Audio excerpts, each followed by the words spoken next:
We looked at array diagrams for lenses. Now let's look at the mathematics of lenses. Predict maybe what the image is going to look like based on math rather than based on geometry. I'm going to introduce two new equations for you. The first one we're going to call the thin lens equation. It's going to look a little bit wacky here. The thin lens equation looks like this. 1 over f is equal to 1 over do plus 1 over di. Looks a little wacky because we've got fractions. Every term is a fraction here. F stands for the focal length. The focal length is the distance from the optical center of the lens to where the focal point is. That was the point where all the rays that were parallel to the principal axis went through. DO stands for the object distance. The object distance is the distance from the object to the optical center of the lens. That was where we placed our arrow, our first arrow, representing the car or the person or whatever. DI is the image distance. The image distance is the distance from the image. That was that red arrow that we drew representing the image that we saw, the larger, smaller, same size image. Distance from the image to the optical center of the lens. Now, I haven't put any units in for these. Reason being, it doesn't really matter what units you use. Centimeters, meters, miles, kilometers, doesn't really matter. Inches, doesn't really matter what you use. We often end up using centimeters just because it's convenient, but anything works as long as you're consistent. As long as you use the same units for focal length as you do for object distance, as you do for image distance, doesn't really matter what you use. Now, my other equation, we're going to call the magnification equation. We're going to say M is equal to HI over HO is equal to negative DI over DO. So 3 parts to this equation, you're only going to use 2 parts. Just like Snell's law had 4 parts, you only use 2 parts. This one has 3 parts, you only use 2 parts. M stands for the magnification. And the magnification is a measurement of how big the image is compared to the object. So if the image is twice the size of the object, the magnification is 2. If it's 14 times the size of the object, the magnification is 14. If it's half the size of the object, in other words, the image is smaller, the magnification would be 0.5.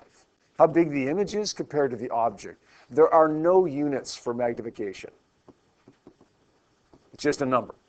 Sometimes if it's twice the size, sometimes we see it just written, the magnification is 2. Sometimes we would see it written as 2x. Doesn't really matter. Either one is fine. But there are no real units that go with it. What do you think HI stands for? What do you think HI stands for? Yeah, it's the height of the image. How tall the image is. And the units for that, well, whatever. As long as you're consistent. HO, that's going to be my object height. The units for that, it doesn't matter. Again, as long as you're consistent. DI, of course, stands for the image distance. DO stands for the object distance again. Notice the little negative in there. That's important. That's important to maintain our sign conventions. You're going to see what those sign conventions are in just a second in order to make the math work in the equations. Other than that, it doesn't really matter, but we need it to make the equations work sign-wise. Now, the last little thing I'm going to write down here before we do an example and wrap it up for the day is this table. This table is going to tell us when these variables that I've just written down in these equations should be positive and when they should be negative. We're going to group them together. The first 3 are going to be our blue group, F, DO, and DI. And then we're going to have our green group, which is going to be HO, HI, and we're going to say M as well. I should have had one more row in this table. F is going to be positive, so make it a positive value. You get a number for the focal point? Great. Make it positive if it's a real focal point.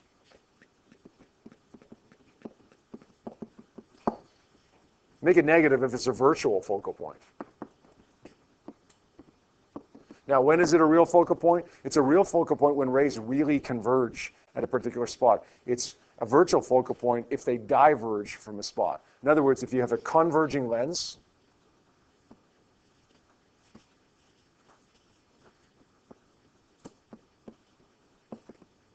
you have a positive f. If you have a diverging lens, you have a negative focal point.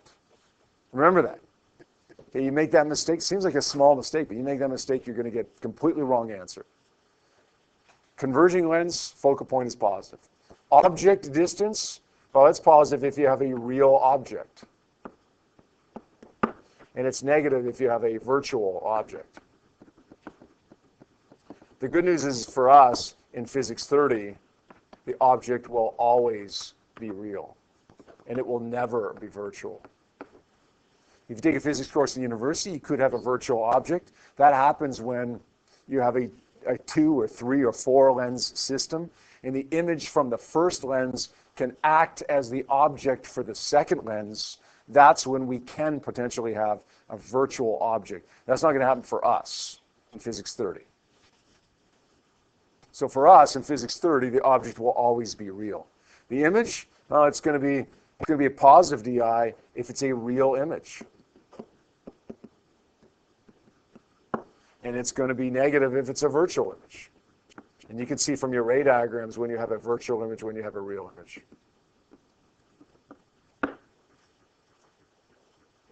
So notice all 3 of these blue variables, positive if they're real, negative if they're virtual. H, O, H, I, and M, they're not based on real or virtual. They're based on right side up or upside down. HO is positive if you have an upright object.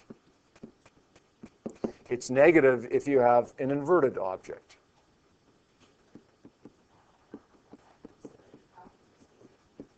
HI is positive if you have an upright image. And it's negative if you have an inverted image. And the magnification is positive if you have an upright image. That is assuming the object is upright. The image is upright as well, then the magnification is positive, and it's negative if you have an inverted image. So the blue ones are based on real or virtual. The green ones are based on right side up or upside down.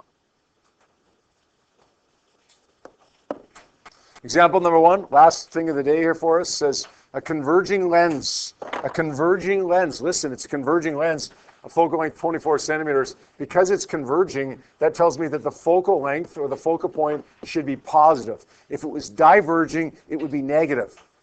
The question wouldn't be phrased any differently other than saying a diverging lens of focal length 24. You'd just have to recognize that you'd have to put that mathematically as a negative value. Here it's positive. It's used to view an insect that's 18 centimeters in front of the lens. What's the image distance and the magnification here? We're going to say F is 24 centimeters. We're going to say DO is 18 centimeters. That's where my object is. Now, DO is going to be positive because DO is always positive for us. Our object is real. We're looking for the image distance, where the image is, and we're looking for the magnification. We're looking for M. How do you find the image distance? Let's say 1 over F is equal to 1 over DO plus 1 over DI. Now, this is a little bit tricky. Let's sub our numbers into this and see how we solve this now. 1 over 24. By the way, am I allowed to use centimeters there? Sure, as long as I'm consistent, right? 1 over 24 centimeters is equal to 1 over 18 centimeters plus 1 over DI. How many of you guys are good at fractions? Yeah, I'm not surprised. Fractions seem to bother everybody. Like, more people like logarithms than like fractions, for heaven's sake. I'm not sure why. Fractions aren't that bad. But the good news is, even if you're bad at fractions, we got a little trick for you. Open up your calculator. And we can solve for DI in a really quick and efficient way on our TI-84s. Let's say 1 over 24 minus 1 over 18. To do that on our calculator, we're just going to say 24 x to the minus 1. That's 1 over 24. Subtract 1 over 18. So 24x to the minus 1 minus 18x to the minus 1. That equals negative 0.01388.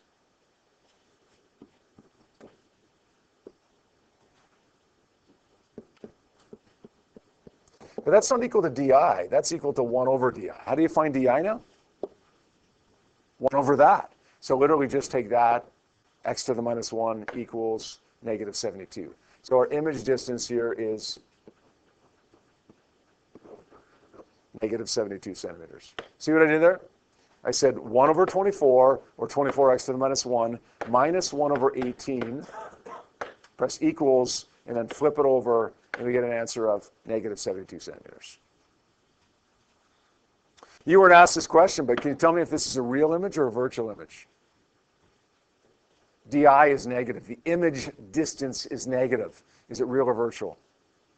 It's a virtual image. Yeah, the image is a virtual image. Now let's find the magnification. Let's say m is equal to negative di over do. Negative di, negative 72. Watch that, right? It's not negative 72, it's negative 72. Divided by do is 18. That gives us a value of plus 4.0. What does that mean? Is the image larger, smaller, same size? It's larger. And is it upright or inverted?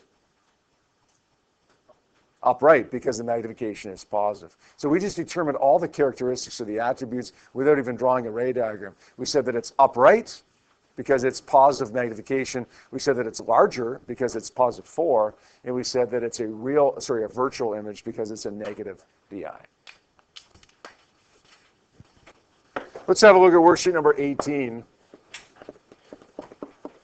Because we didn't do all the examples, let's just do question numbers 1 and 2 on worksheet number 18.